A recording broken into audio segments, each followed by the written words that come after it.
Latin America today, the residents are a mix of native peoples, colonial invaders, and later immigrants. In Mexico, at least half of the population is descended from indigenous peoples. That mixture is part of the challenge into these United States. Our immigration policy has set quotas for decades based on country of origin. Our own history of struggle with issues of race complicates public attitudes about immigrants, as does what kind of immigrant we speak of or encounter.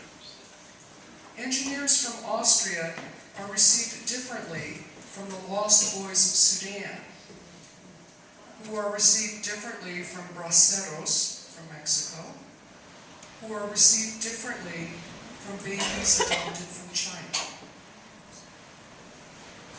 Today we live in a world that's even more intensely interconnected, economically, by communication, through ease of travel. Migration is the way of the world today. It's been that way here for centuries. It will not stop because of laws passed by angry or fearful legislators. People will move for all the reasons they have always moved. For food or livelihood, to reunite families, in search of better living conditions, to escape persecution or injustice. The United States immigration policy is clearly dysfunctional. We need labor, and Latin Americans, Asians, and many other people want work. We need skills and capacities that are not present in adequate quantities here. Yet we have had a highly protectionist attitude toward immigration, even temporary worker immigration, for a very long time. Our policies have been colored by racial and ethnic prejudice, beginning with the Chinese Exclusion Act in 1882.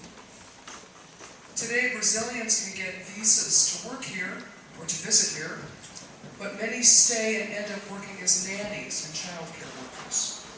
Filipinas can get visas to work as nurses or school teachers, but not nearly as easily if they want to start businesses. Even the lives of internal migrants, like people from Hawaii, are made difficult by exclusionary ordinances. And I'll tell you one from the city near my residence. Las Vegas is considering an ordinance that will force food trucks to park a quarter-mile away from any restaurant. This in a city where most food trucks serve food of non-Anglo ethnic origin. We need migration policies that can welcome willing workers, that will permit those who've been willing workers here to regularize their status and ultimately become citizens. Policies that will permit families to live together. Policies that will serve the cause of justice rather than continued exploitation. Immigration is not an evil. Indeed, migration almost always has to do with seeking greater health. For the migrant, him or herself, or for the migrant's family and community. Biologists will affirm that diversity in a community is a marker of health. Monocultures are the ones far more liable to illness and death.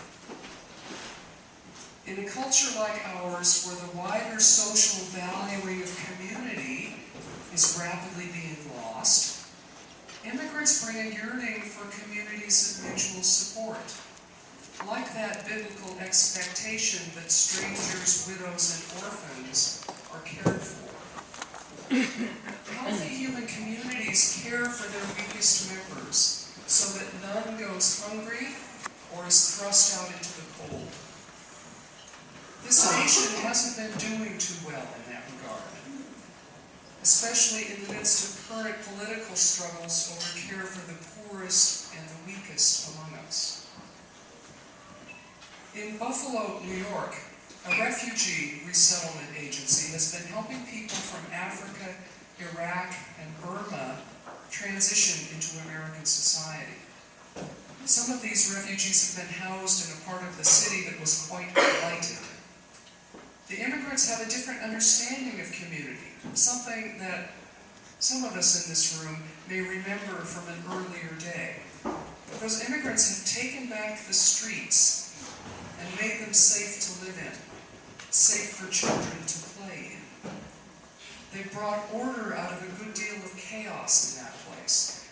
And the work has been so successful that the resettlement group is moving into another part of the city that needs a similar kind of healing.